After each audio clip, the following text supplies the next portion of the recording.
video aku yang kedua setelah sebelumnya aku share video perdana aku kasih beberapa. Pokoknya terima kasih banyak untuk atensinya dan untuk teman-teman. Halo, assalamualaikum warahmatullahi wabarakatuh teman-teman semuanya. Kembali lagi di channel YouTube aku. Ini adalah video aku yang kedua setelah sebelumnya aku share video perdana aku itu tentang perkenalan seputar channel YouTube aku, nanti mau bahas konten apa dan lain sebagainya. Di situ aku sudah uraikan. Kemudian di video perdana juga aku kasih beberapa tips gimana sih cara yang efektif untuk belajar online. Sebelumnya aku mau ngucapin makasih banyak untuk teman-teman yang sudah menyaksikan video aku, yang sudah meluangkan waktu dan juga meluangkan kuotanya. Pokoknya terima kasih banyak untuk atensinya, dan untuk teman-teman yang belum nonton, jangan lupa untuk ditonton ya video perdana aku. Oke teman-teman, jadi untuk video-video selanjutnya aku akan membuat sebuah tema yaitu mengenai dunia perkuliahan, dimana di tema dunia perkuliahan ini aku akan buat beberapa video yang pastinya dengan judul dan pembahasan yang berbeda-beda. Di video kali ini aku mau bahas tentang persepsi anak-anak SMA, katanya dunia kuliah itu enak, kuliah itu gampang, kuliah itu mudah. Bener gak sih kayak gitu? Oke, kita bahas satu persatu ya di video kali ini. Nah, buat temen-temen yang sekarang lagi duduk di bangku SMA, siapa yang tontonannya itu FTV yang ada di SCTV. Nah, kalau teman-teman nontonnya FTV, di situ kan suka banyak ya cerita-cerita tentang perkuliahan, gimana sih kehidupan di kampus.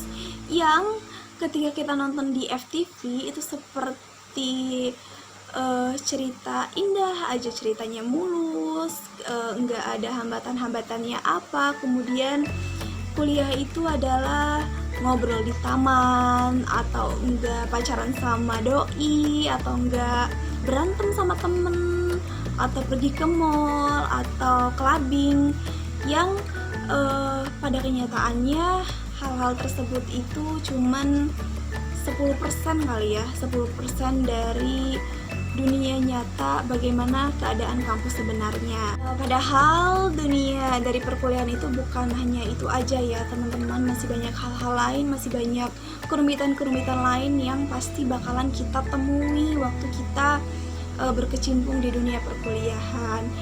Apalagi yang pertama aku mau bahas tentang tugas. Biasanya porsi tugas dari anak SMA dan anak kuliahan itu mungkin kalau aku bilang 2:5 ya. Kalau anak SMA tugasnya 2, maka anak kuliah tugasnya itu 5. Selain itu bukan cuman soal porsi atau jumlah yang lebih banyak daripada anak SMA. Terkadang ketika kita memang lagi apes-apesnya, itu tugas bisa banyak dan dikumpulkan dalam waktu yang bersamaan, deadline-nya itu sama. Bayangin dong, itu udah tugas banyak, terus waktunya itu harus dikumpulin dalam waktu yang bersamaan. Gimana nggak pusing kan? Kita harus ngerjain yang mana dulu gitu. Yang ini harus dikerjain, yang ini harus dikerjain, yang itu juga harus dikerjain. Dan ujung-ujungnya karena kita bingung mau ngerjain yang mana, itu kita malah main games, atau enggak nonton drakor, atau tidur. Nah ini yang paling bahaya. Jadi kita cuma mikirin doang tugasnya tapi nggak dikerjain.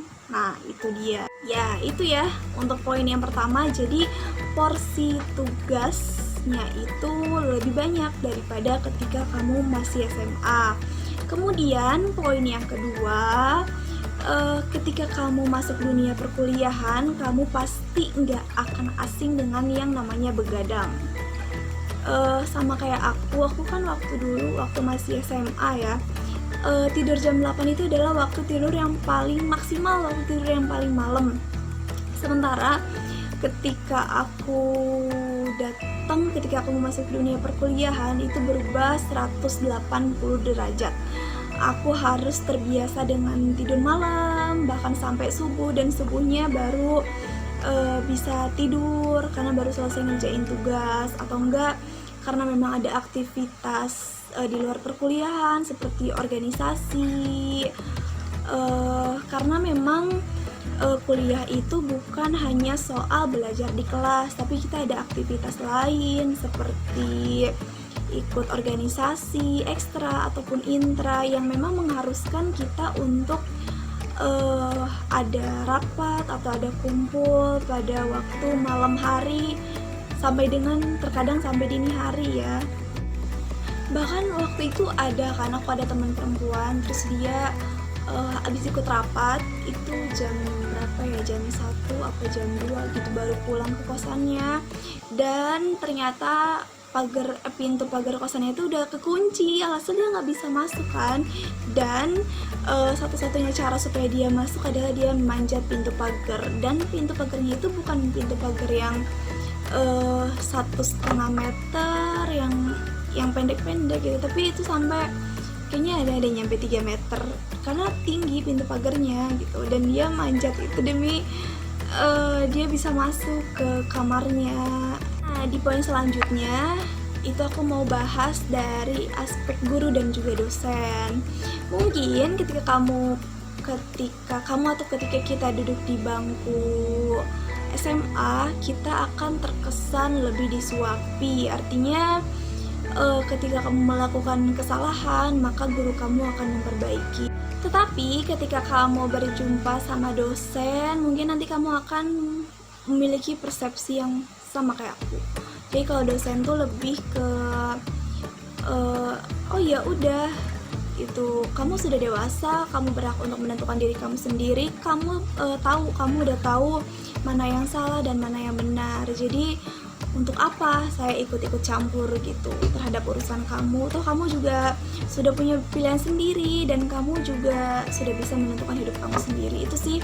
Juga kalau dari metode pembelajaran itu, kamu ketika mau masuk kelas di kampus, kamu harus baca-baca dulu karena nanti pasti dosen akan bertanya gitu. Bedanya sama guru itu ya, kalau guru kan lebih ke beliau yang menjelaskan, tapi kalau misalkan belajar sama dosen, kita juga harus aktif, kita harus ikut berdiskusi, kita harus punya banyak referensi supaya nanti bisa menyanggah apa yang disampaikan sama dosen gitu dan sebagainya.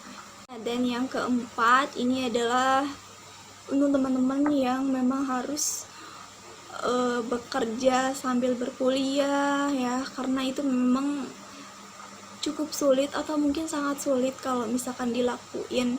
Bayangin aja, kuliah aja itu sudah cukup menyita waktu, apalagi kalau harus dilakukan sambil bekerja, kuliah sambil kerja. Waktu kuliah mikirin kerjaan, dan waktu kerja mikirin kuliah. Jadi bebannya itu seperti beban itu 2 kali lipat lah pastinya. Tapi aku salut sih sama orang-orang yang kayak gini, keren. Jadi sudah aku uraikan terkait dengan fakta-fakta yang memang itu adalah realita yang terjadi di dunia perkuliahan. Jadi bukan sekedar hayalan-hayalan atau penggambaran-penggambaran yang teman-teman saksikan di FTV ya. Nah, selanjutnya aku mau bahas tentang apa aja sih yang bisa dipersiapkan selagi kita masih duduk di bangku SMA gitu. Karena kan teman-teman juga pasti punya mimpi untuk melanjutkan pendidikan ya, untuk kuliah baik itu di perguruan tinggi negeri maupun yang swasta. Jadi selagi teman-teman masih sekarang masih duduk di bangku SMA, teman-teman bisa lakukan persiapan mulai dari sekarang. Masih ada beberapa bulan lagi ya sebelum nanti ada pendaftaran untuk mahasiswa baru. Pertama itu kamu harus belajar yang rajin mulai dari sekarang, mulai dari saat ini. Karena ketika teman-teman mulai dari sekarang itu sudah terbiasa untuk belajar rajin, maka nanti ketika kuliah itu tidak akan terlalu kesulitan dalam menyesuaikan dengan metode pembelajaran yang ada di kampus. Jadi karena kita sudah terbiasa untuk belajar atau mengerjakan tugas yang banyak atau sering baca buku gitu. Jadi nanti pastinya bakalan mudah beradaptasi dengan suasana kelas yang ada di kampus.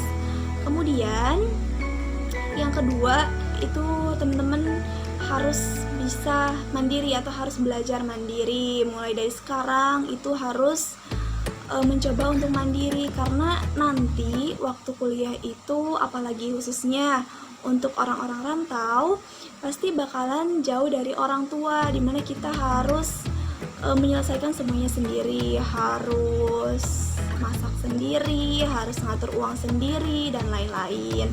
Jadi kalau bisa mulai dari sekarang, mulai dari SMA ini teman-teman mungkin bisa ya belajar masak, jadi supaya nanti bisa lebih menghemat uang, bisa masak sendiri. Jadi kan kalau beli di luar itu lebih mahal, supaya hemat makanya kita mendingan masak sendiri. Makanya dia sekarang belajar untuk masak. Ketiga itu teman-teman harus belajar untuk beradaptasi atau menyesuaikan diri mulai dari sekarang.